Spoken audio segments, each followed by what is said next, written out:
নমস্কার বন্ধুরা, আমার এই ছোট্ট মিনি ব্লগে সবাইকে স্বাগত।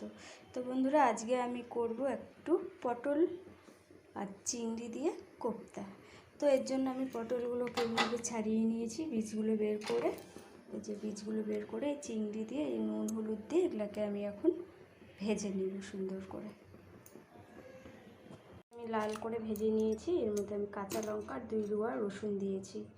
এটা অনেকে না চাইলে নাও দিতে পারে, আমার ইচ্ছে হলো তো দিয়েছি। তো এটা আমি এখন মিক্সিতে পেস্ট করে নেব। আমি পেস্ট করে নিয়েছি। এখন হচ্ছে এই পটলের মধ্যে সব ভরে নেব। নিয়ে এর মধ্যে আমি ময়দা একটু নিয়েছি, এটা মুখগুলো আটকে দেব।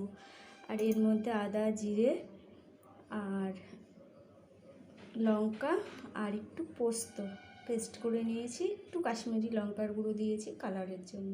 তো এই মশলাটাও আমি রেডি করে নিয়েছি। তো এখন আমি এগুলোর মধ্যে পুরগুলো ভরে নিয়ে আমি এইভাবে পুর ঢুকিয়ে ময়দা দিয়ে আটকে নিয়েছি। আর এর মধ্যে নুন হলুদ একটু চিনি সব দিয়ে রেডি করে নিয়েছি।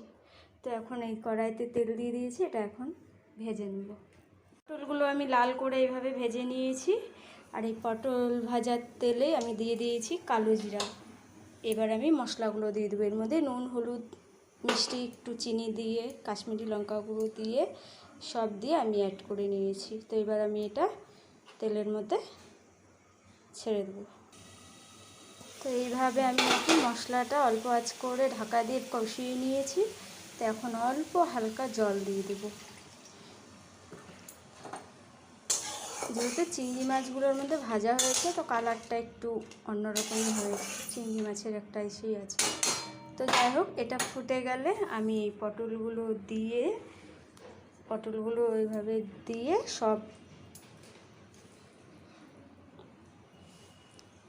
এইভাবে দিয়ে আমি এসে করব,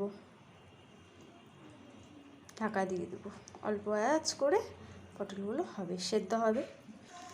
তো এবার ঢাকনাটা নামিয়ে অনেকক্ষণ ধরে ঢাকা দিয়ে অল্প আঁচ করে যেন জিনিসটা সেদ্ধ হয় তো করে নিয়েছি। তো যাই হোক, এই হয়ে গেল আমার পটলের দোরমা। এখন নামিয়ে নিয়ে গরম গরম পরিবেশন। অবশ্যই আমার এই ভিডিও যদি ভালো লাগে অবশ্যই লাইক কমেন্ট করবে। সবাইকে